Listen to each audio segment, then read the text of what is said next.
On starry nights when the moon is full and the air still, you can hear the sounds of faraway ships and distant laughter. They echo over the hills and through the valley, down calm canals and sleepy inlets. Every engine knows that these are the sounds that say the harbor is hard at work at the big station by the sea.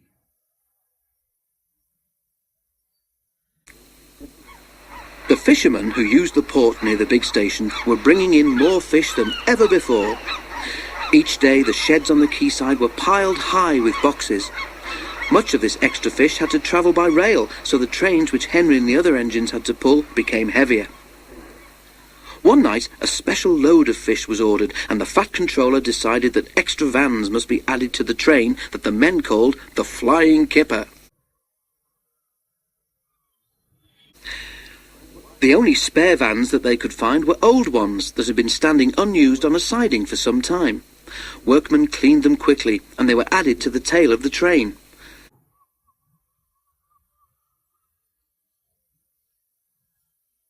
Henry waited impatiently by the quayside as Duck shunted them into position.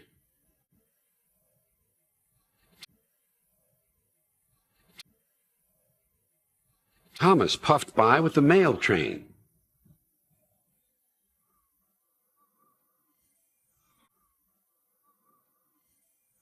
"Hello, Duck. Going fishing? I'd take care if I were you." "Why?" huffed Duck. "Well, for one thing," puffed Thomas, remembering his own experience, "if fish get into an engine's boiler, they always cause trouble. And for another, fish can be awfully smelly. And I know what I'm talking about. Good night."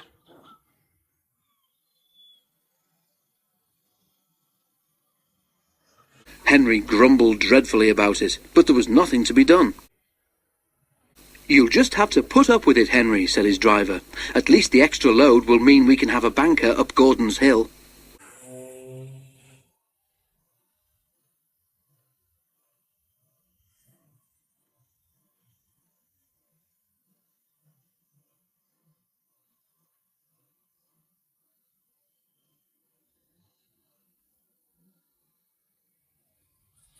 Meanwhile, Duck was waiting at Edward's station so that he could help the heavy train by pushing from behind.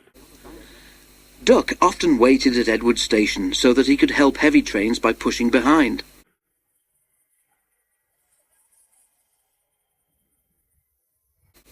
Tonight Henry made good progress in spite of his extra load.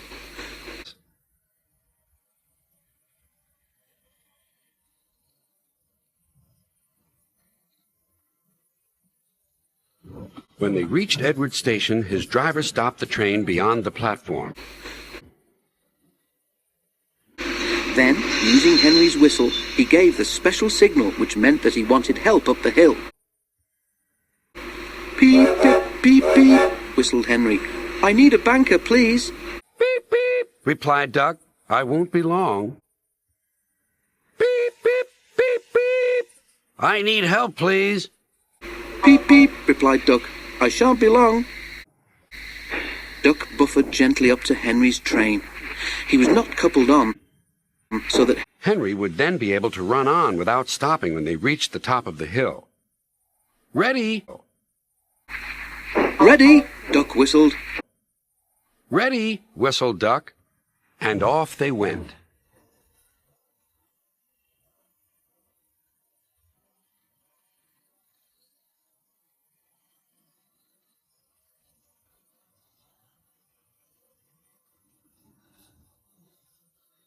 Soon they reached Gordon's Hill. Push hard, puffed Henry. We're doing it, replied Duck. Pull hard, puffed Henry. We're doing it, replied Duck. Henry was pulling his train harder than he realized.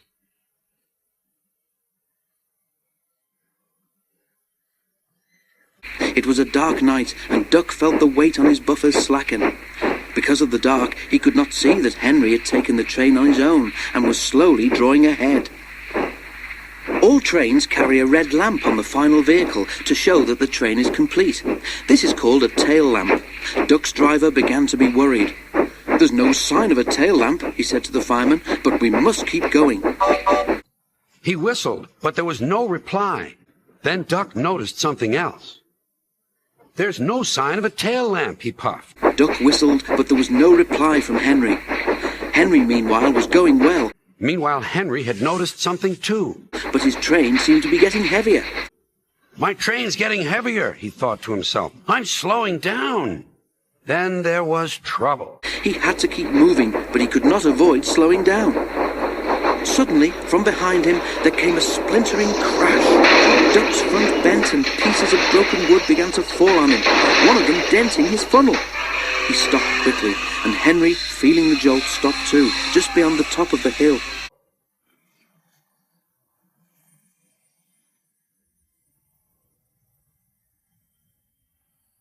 No one was hurt, but a strong smell of fish hung in the air. Over Gordon's Hill, by the light of torches, the drivers and firemen tried to work out what had happened, while the guard ran back down the hill to warn the signalman.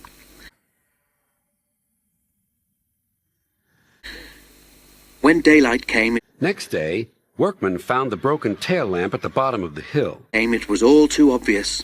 The lamp iron on the old van, which should have held the tail lamp, had broken, and the lamp had fallen off at the bottom of the hill. Sir Topham Hatt spoke kindly to Duck. The accident wasn't your fault. Old Duck, said the Vat Controller, that lamp iron should have been checked. We should have checked that this tail lamp was fixed on properly. Don't worry, we'll soon have your funnel and front straightened out. We'll soon have you in working order again. Thank you, sir, said Duck sadly. Thomas told me once to be careful about fish. He was right, sir, wasn't he? They got me in a right pickle, didn't they?